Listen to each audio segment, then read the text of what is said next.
The late afternoon sun spilled through the cracks in the worn shutters, but the light felt cold to her.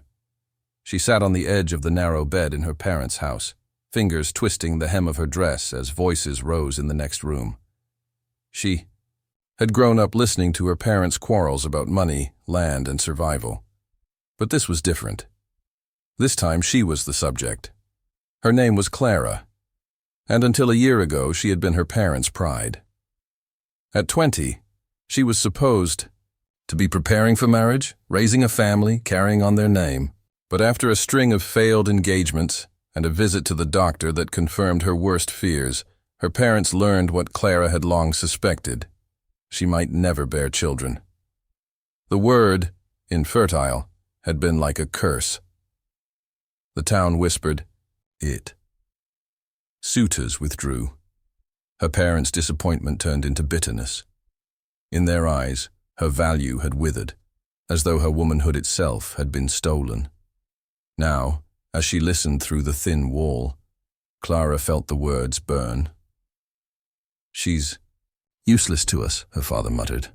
"What man wants a wife who can't give him children? She'll eat from our table until we starve."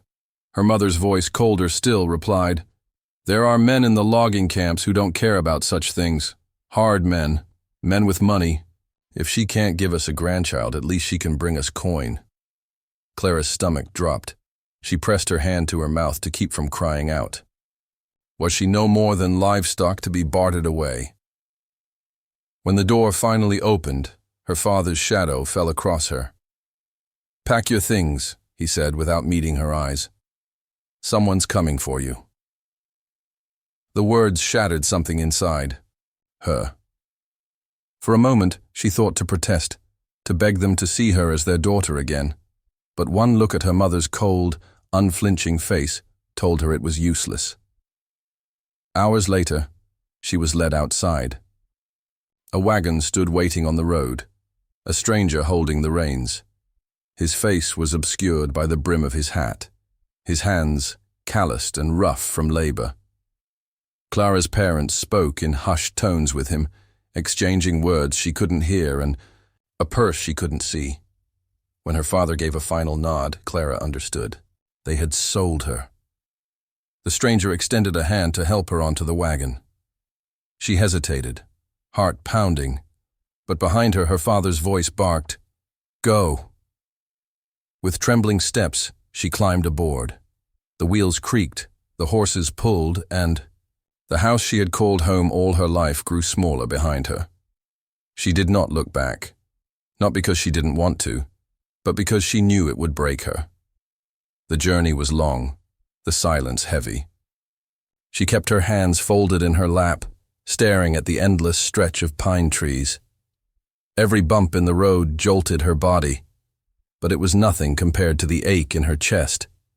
She was leaving not as a bride, not even as a runaway, but as a discarded possession.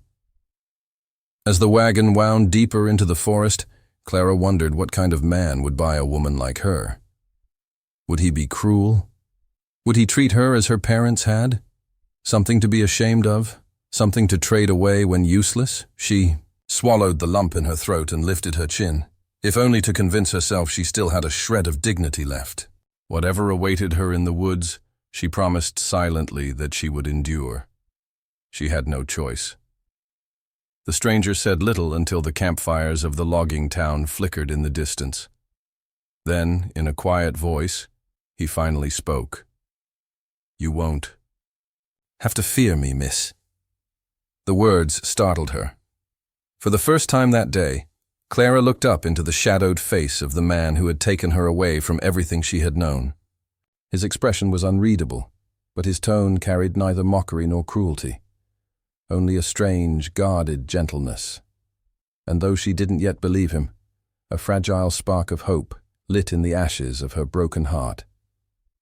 The wagon rattled into the heart of the logging town, a rough-hewn place carved from the wilderness itself. The air smelled of pine resin and smoke, the clang of axes echoing through the trees. Loggers moved about with heavy strides, their shirts damp with sweat, their hands scarred from work. Clara shrank into herself as men turned to look. She was no stranger to whispers, but these eyes carried something darker: curiosity, possession, hunger. She could almost hear them thinking, another woman brought in. Wonder who she belongs to.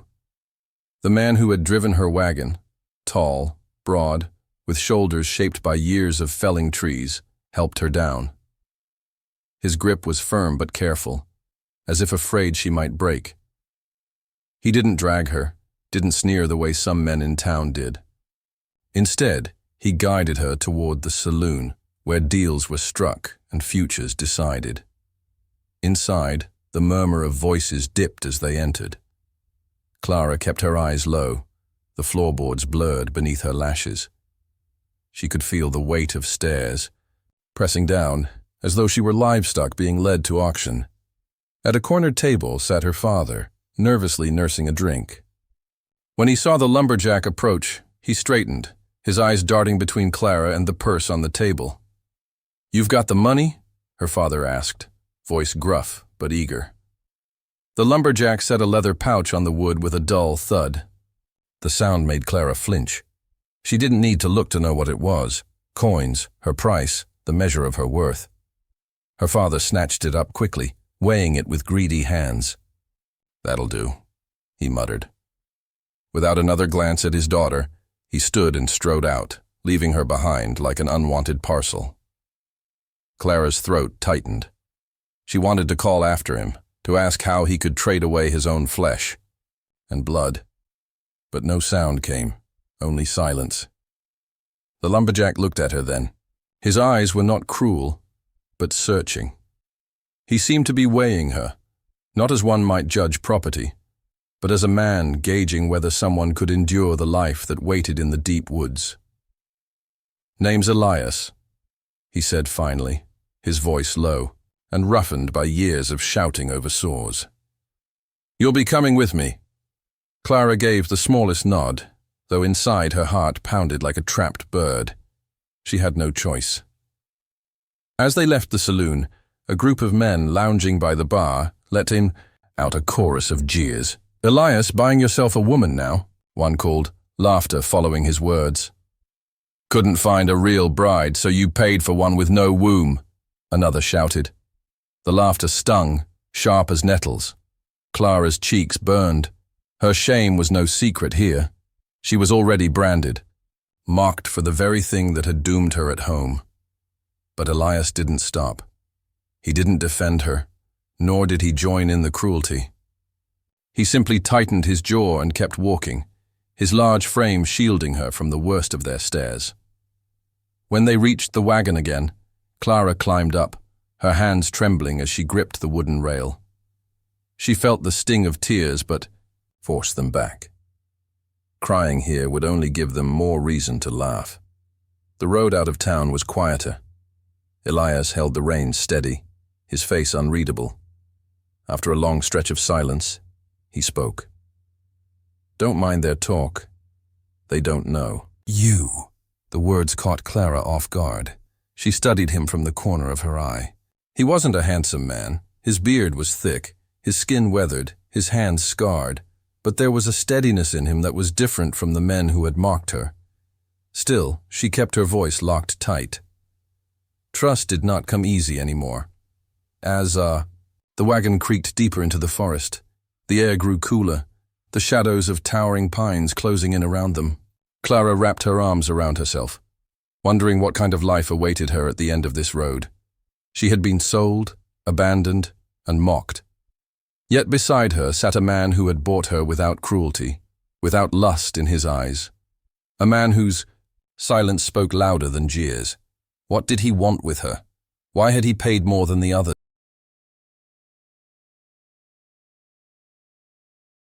The forest seemed endless, the wagon winding along a narrow dirt path barely wide enough for two wheels. Clara sat stiffly, her eyes darting between the towering pines, their branches whispering in the evening wind. Elias, her buyer, her captor, or perhaps her rescuer, though she could not yet decide, sat steady beside her, guiding the horses with a quiet confidence. They had left the noise of the town far behind, replaced now by the rhythm of creaking wheels and the distant cry of a hawk. With each passing mile, Clara's heart sank deeper. She was being carried farther away from everything familiar, deeper into a world she didn't understand.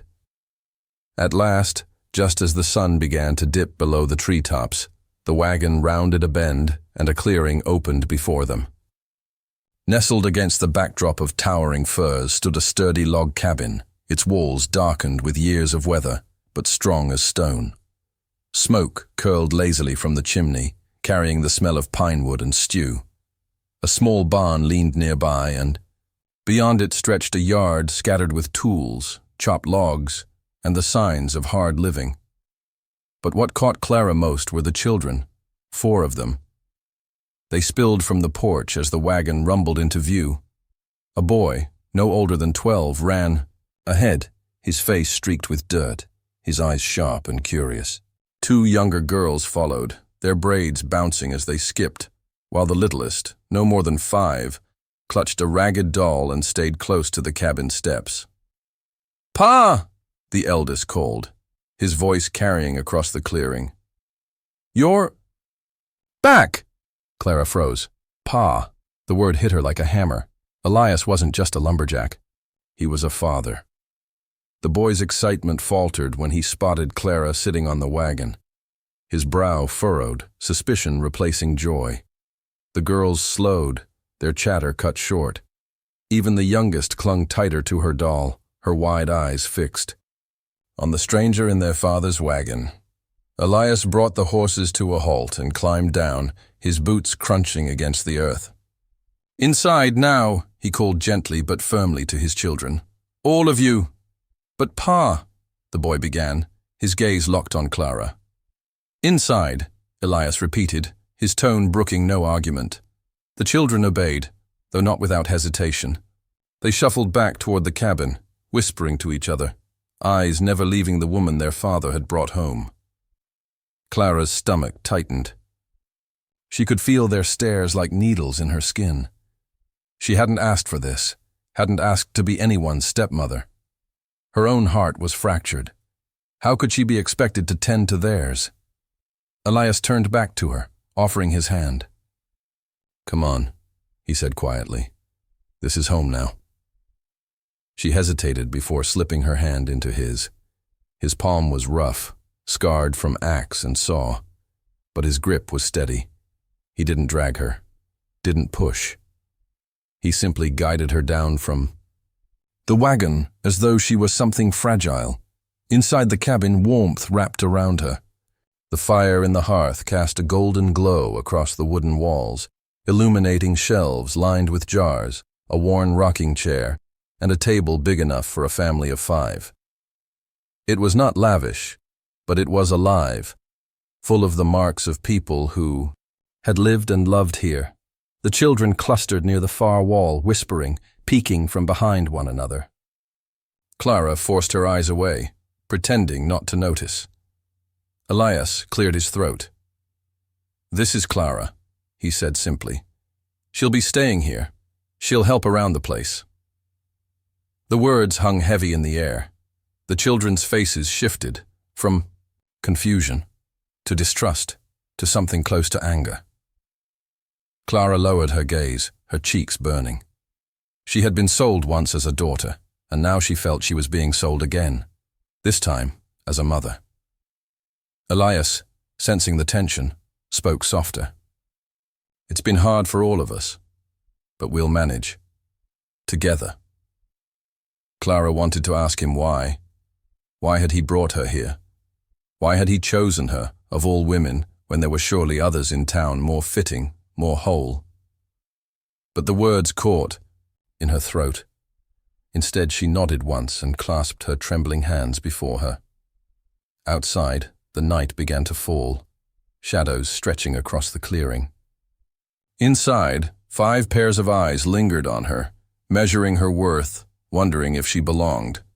For the first time in her life, Clara realized she was not only being tested as a daughter or a wife, but as something she never thought she could be: mother.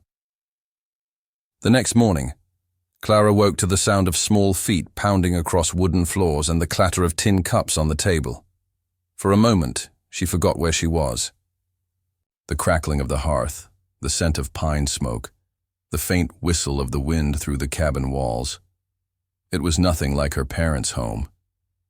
Then the memory returned like a stone in her chest. She wasn't their daughter anymore. She was his now, Elias's, living among children who were not her own. When she stepped into the main room, the children fell silent. 4 pairs of eyes fixed on her, each carrying its own unspoken judgment. The eldest, the boy of 12, met her gaze with defiance. He had his father's dark eyes, sharp and wary.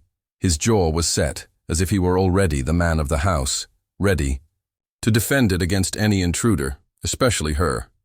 The 2 middle girls huddled together near the table.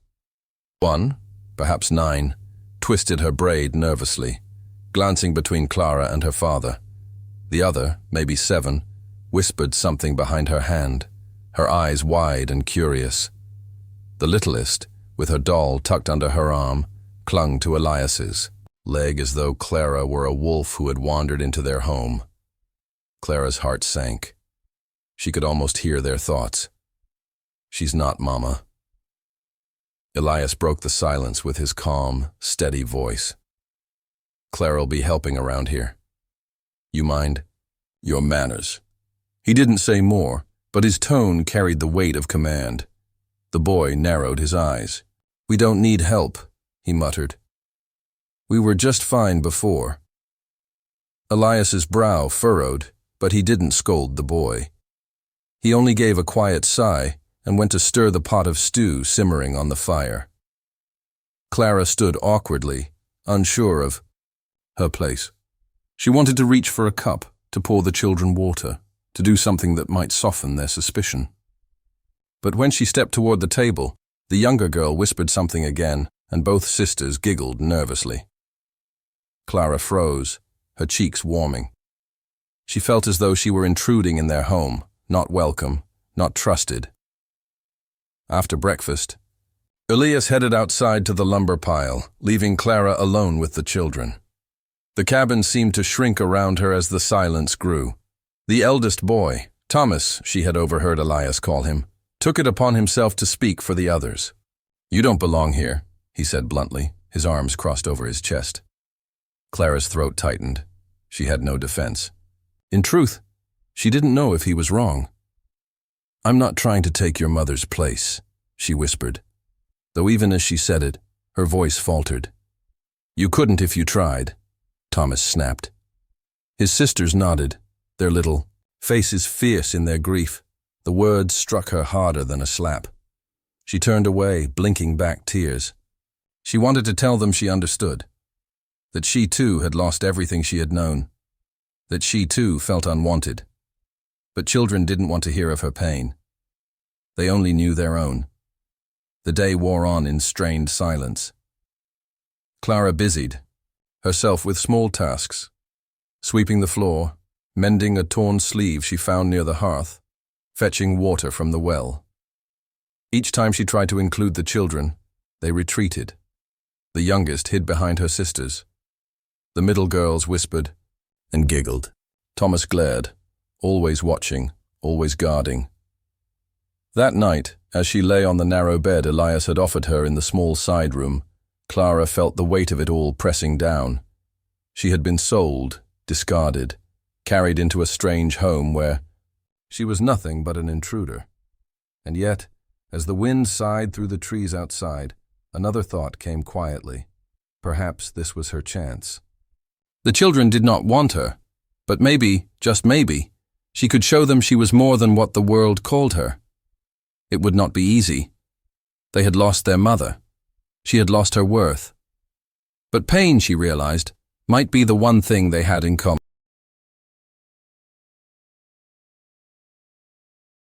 The days that followed were quiet, filled with chores and unspoken tension. Clara rose with the sun, helping Elias chop vegetables for stew or gathering kindling for the fire, but every movement seemed to draw watchful eyes. The children shadowed her without meaning to, their gazes sharp, as if expecting her to prove false at any moment. Thomas, the eldest, remained her harshest critic. He insisted on carrying the heavy pails of water himself, even when his thin arms trembled with the effort. "We don't need you," he muttered whenever she offered. The younger girls echoed him in softer ways, turning away when she smiled, whispering to each other when she entered the room. The littlest one, Anna, refused to leave her doll, clinging to it like a lifeline whenever Clara came too close. It would have been easy to retreat, to accept their rejection as final. But Clara had nowhere else to go, and deep inside, she felt something stir, a quiet ache that longed to comfort them, even if they pushed her away. One afternoon, while Elias was out splitting logs, Clara noticed Thomas struggling at the woodpile. He swung the axe with all the determination of a grown man, but the blade sank crooked, lodging itself in the block. He grunted, pulling, his face red with frustration. Clara approached slowly. "Here," she said softly. "Let me show you." He glared at her, sweat dripping down his temple. "I don't need your help." She didn't argue.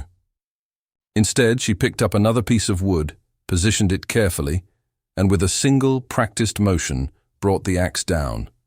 The split echoed through the clearing, clean and sharp. Thomas's eyes widened. He hadn't expected that. Clara lowered the axe and stepped back, saying nothing. After a long pause, Thomas tugged the lodged axe free and copied her stance.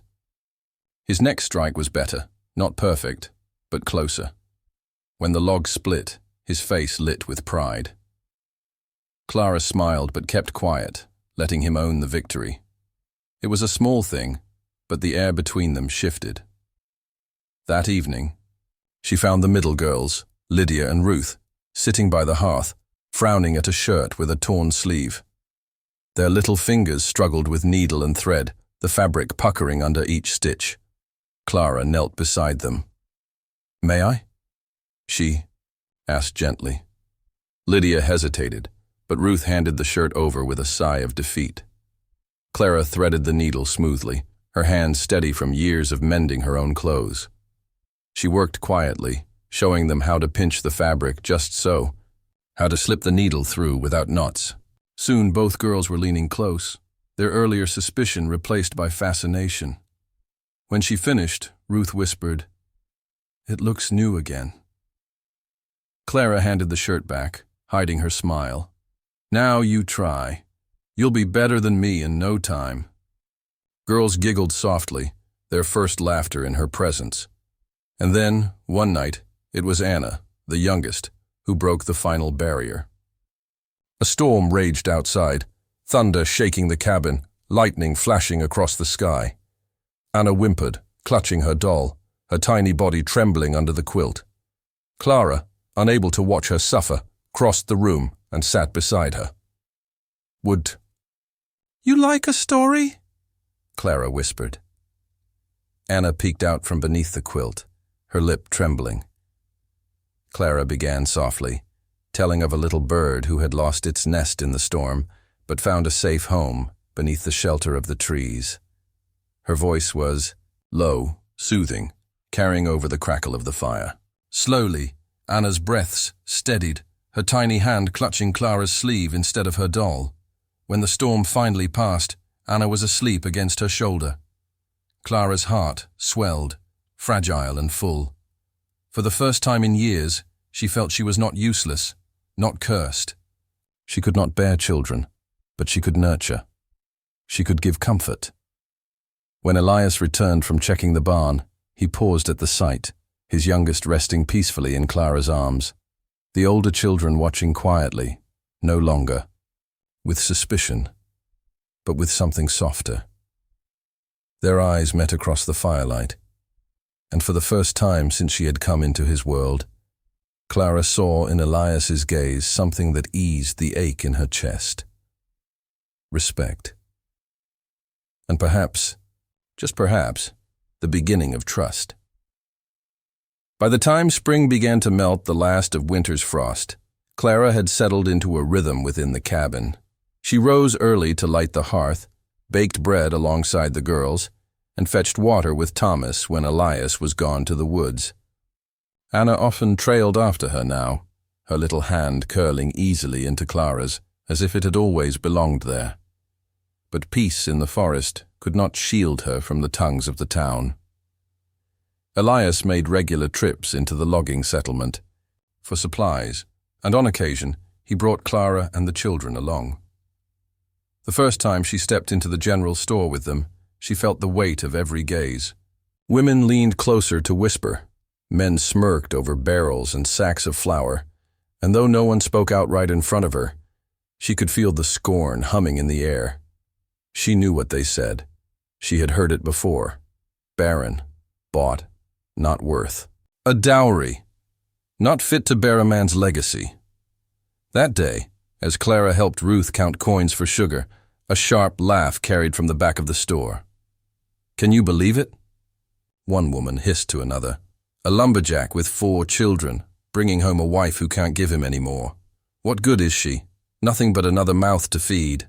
Clara froze, her fingers tightening around the pouch of coins.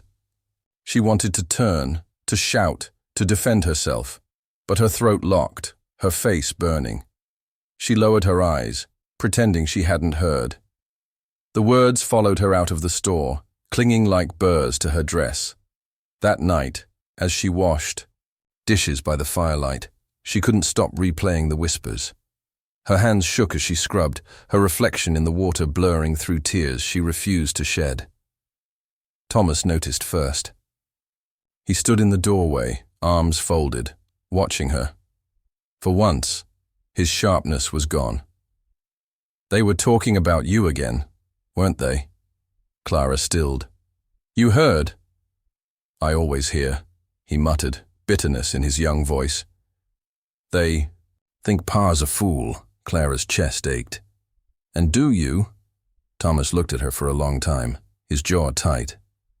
"I don't know," he admitted, though softer than before. "But the girls, and Anna, they need you. Even if you ain't our mama." The words, awkward and half-spoken, lodged in Clara's heart. She turned back to the basin, blinking rapidly, unwilling to let him see her cry. Later, as she lay in bed, Elias's shadow filled the doorway. He lingered a moment, as if debating whether to speak, then finally stepped inside.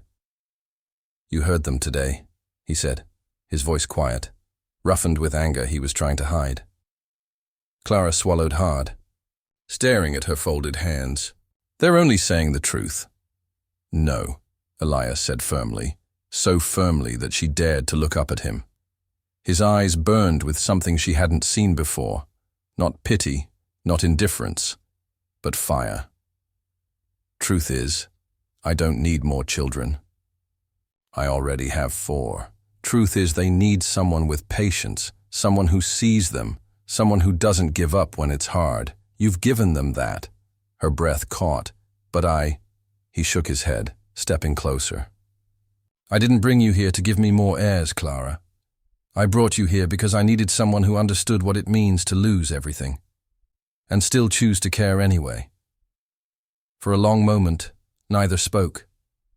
The fire crackled. The night wind sighed against the cabin walls. And slowly, beneath his steady gaze, the cruel words of the townsfolk began to lose their power. That night, as she drifted into sleep, Clara realized something she hadn't dared to believe before. Perhaps she wasn't a burden after all.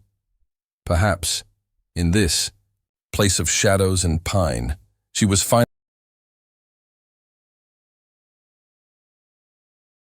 The following week, Elias took Clara and the children back into town.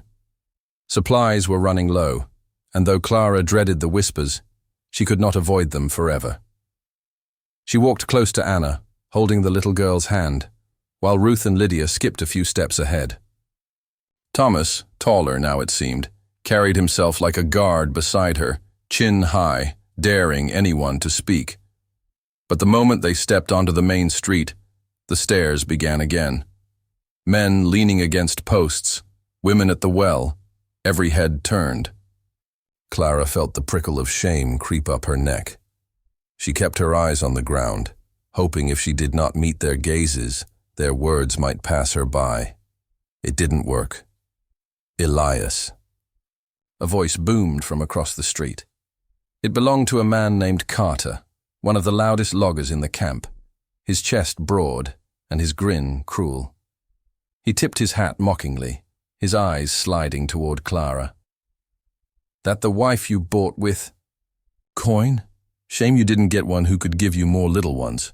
Laughter broke out around him, sharp and jeering. Clara stiffened, her fingers tightening around Anna's hand. The girls stopped walking, their faces pale. Thomas muttered something under his breath, fists clenching. Elias halted in his tracks. Slowly, he turned to face the men. His voice, when it came, was low but carried through the street. "You got something to say about my wife, Carter?" The laughter faltered, but Carter smirked, emboldened by the crowd. "Only that a man like you deserves better than a barren woman. Everyone knows it." The word barren cut through Clara like a blade. She lowered her head, wishing the ground would swallow her. But before the shame could consume her, Elias moved. In 2 strides, he closed the distance between himself and Carter, towering over him like an oak over scrub grass. His hands were at his sides, but the tension in his shoulders was enough to silence the onlookers. "You watch your tongue," Elias said, his voice sharp as an axe's edge. "That woman is not your concern. She is mine. And she's worth more than every man standing here combined." The street fell quiet. Even the children seemed to hold their breath. Carter scoffed, but his smirk faltered under Elias's steady gaze. "You'd fight for her, then? For a woman who can't give you sons?" Elias's jaw tightened, but his words rang out, steady and unyielding. "I don't need more sons. I have 4 children already. What they need is kindness, patience, and a heart big enough to love them when the world turns cold. And that," he said, his voice rising so all could hear, "is what my wife gives them every day." Clara's breath caught. Wife. He hadn't called her that in front of others before. Not helper, not hand, not simply Clara, but wife. The crowd shifted uneasily. No one dared laugh now. Carter, red-faced, muttered something under his breath and backed away, his bravado crumbling in the face of Elias's calm, dangerous certainty.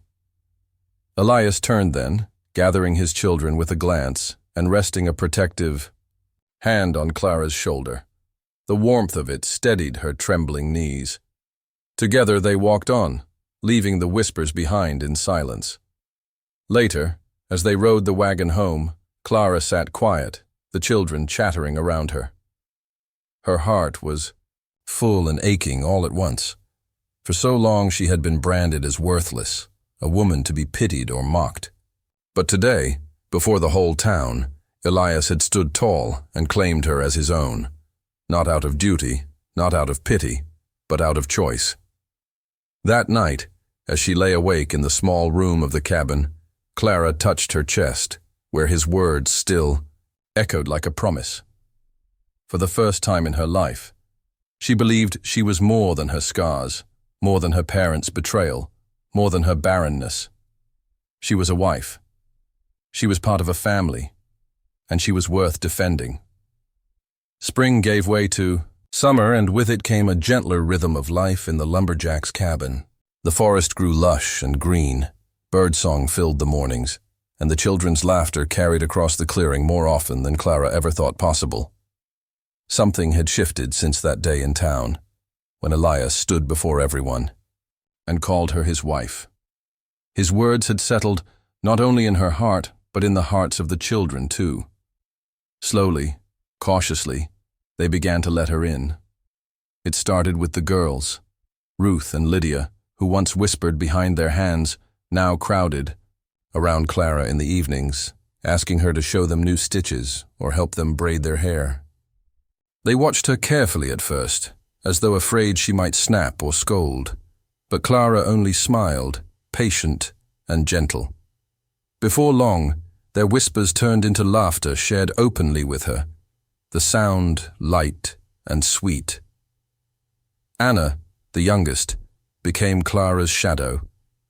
She toddled after her everywhere, tugging on her skirt when she wanted to be lifted, climbing into her lap without hesitation. One afternoon, as Clara rocked her to sleep on the porch, Anna stirred drowsily and murmured a single word that froze. Clara's heart. Mama. Clara's arms tightened around the little girl. Tears pricked her eyes, though she blinked them away quickly, afraid Elias might see. She had never dreamed anyone would call her that word, not when the world had branded her barren, unworthy. Yet here it was, spoken in the soft trust of a child. Thomas was the hardest to win. He still carried the weight of being the eldest, the protector of his sisters, wary of anyone trying to replace the mother they had lost. But Clara did not press him. Instead, she showed him quiet respect, praising his efforts at the woodpile, asking his advice about small chores, letting him feel the importance he longed for. One evening, after a long day of work, Thomas found her struggling to lift a heavy bucket of water. Wordlessly, he took it from her hands and carried it inside. When he set it down, Clara thanked him with a warm smile. "You don't have to do everything alone," she told him gently. He looked at her then, really looked, his dark eyes softening for the first time. "Neither do you," he said. The words lingered in Clara's heart long after. As the weeks passed, the cabin began to feel less like a place she was trapped in and more like a home she was building. The children began to seek her out, not just for chores, but for comfort. Lydia brought her flowers from the woods. Ruth asked her to tell bedtime stories. Thomas, though still guarded, sometimes lingered near the fire with her after the others had gone to bed, listening quietly as she hummed songs her own mother once sang. Even Elias seemed to change. He watched her more closely, though not in the way men in town had. His gaze held respect, gratitude, and something deeper she could not yet name. He never rushed her, never demanded more than she could give. But when their eyes met, across the dinner table or over the sound of children's laughter, Clara felt her heart catch in her chest. One night, as the family sat together after supper, Anna climbed into Clara's lap and proudly announced, "Mama said I can have another story." The room fell silent for a heartbeat. Thomas glanced at her, Ruth giggled, and Lydia clapped her hands. Clara froze, heat rising in her cheeks. She opened her mouth to correct the child, to remind them she wasn't truly their mother, but Elias spoke first. His voice was soft, steady. Then Mama should tell it. Clara's eyes filled with tears. For so long she had been cast aside, unwanted, measured only by what she could not give. Yet here, in the glow of the firelight, surrounded by children who had chosen her, she realized she had been wrong all along. She had not failed at being a woman. She had not failed at being a mother.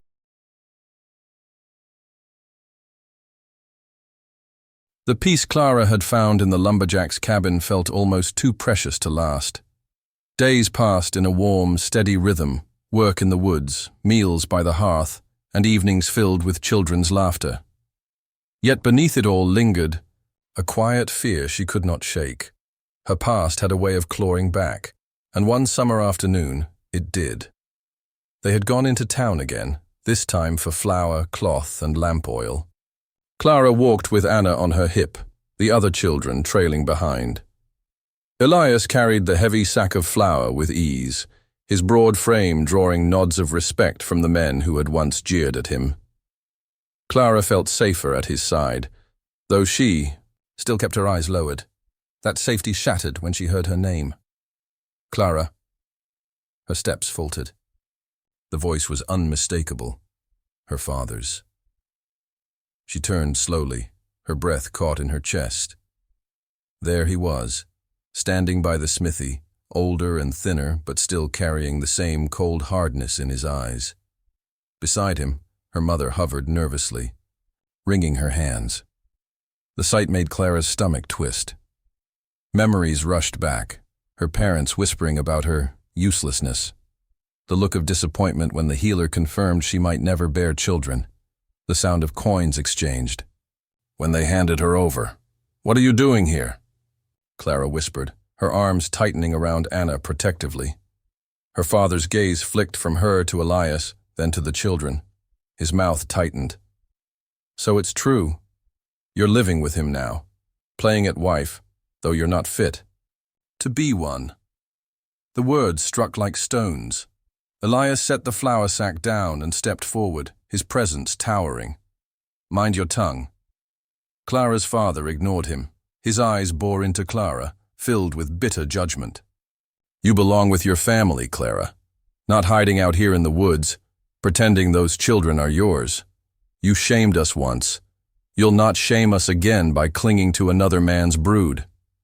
Tears stung Clara's eyes, but she stood her ground. "You sold me," she said, her voice trembling. "You gave me away because I couldn't give you grandchildren. You lost the right to call me daughter that day." A murmur rose among the townsfolk who had gathered to watch.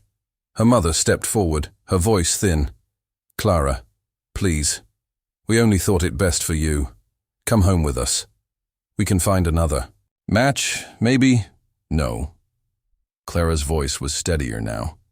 She shifted Anna on her hip, her free hand curling into a fist. "I have a home. I have a family.